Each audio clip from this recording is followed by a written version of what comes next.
Thank you. There's no question that international travel can be rigorous. I think the confusion is that he's still suffering from the effects of that nearly 2 weeks later.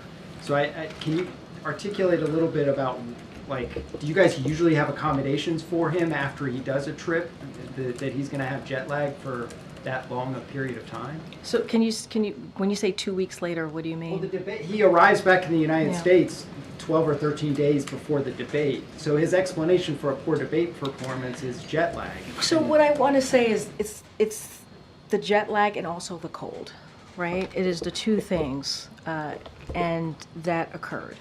And you all heard it in his voice when he did the debate, right? And it is not even something that we shared ahead of time. You heard it in his voice and we confirmed it. And I think that's important to note as well. Like, it is the jet lag and the cold.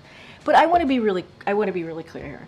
This is not an excuse, right? This is not an excuse. You all asked for an explanation, and we're giving it an explanation. It is not an excuse. I don't want that to be the leading piece of this. The only reason we're sharing this, because it was asked of me here, and the president certainly wanted to give an explanation himself, and that's what he did yesterday. We understand that it wasn't his best night. It wasn't a great debate.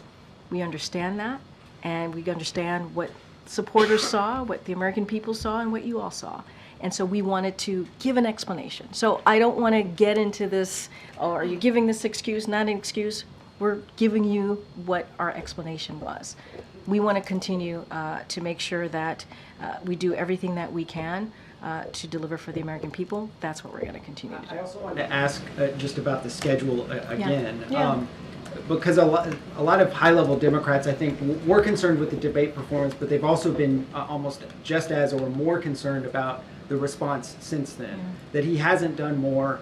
He spoke for 4 minutes in public on Monday evening on the Supreme Court decision, and he spoke for about 10 minutes in public yesterday with the emergency weather situation. And he's going to speak today. He's going to go to Wisconsin. He's going to go to Pennsylvania. But it truly is an emergency situation. It's taking almost a week for him to sort of address it. When there's natural disasters, when there's other things happening, he wants to get in front of the cameras and speak to it.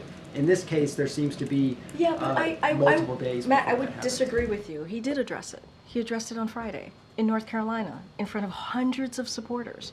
He addressed it. And he talked about an issue that you all ask me about all the time, his age. Like, he took it head on, literally head on. He didn't run away from it. He didn't hide from it. He said, I am not a young man, obviously. I'm not as a good debater as I used to be. I don't talk as smooth. I don't walk as easily as I used to. He said it himself to hundreds of supporters in North Carolina. So I would disagree that he didn't take this head on. He did. He did. He talked about it in front of supporters. He's had one instance with that, and he's called 6 people. But by the way, that matters, right? Engaging with the American people and standing in front of them and being honest about that. And talking about age. Again, something that you all ask me about all the time. He took that right on. Now, he is talking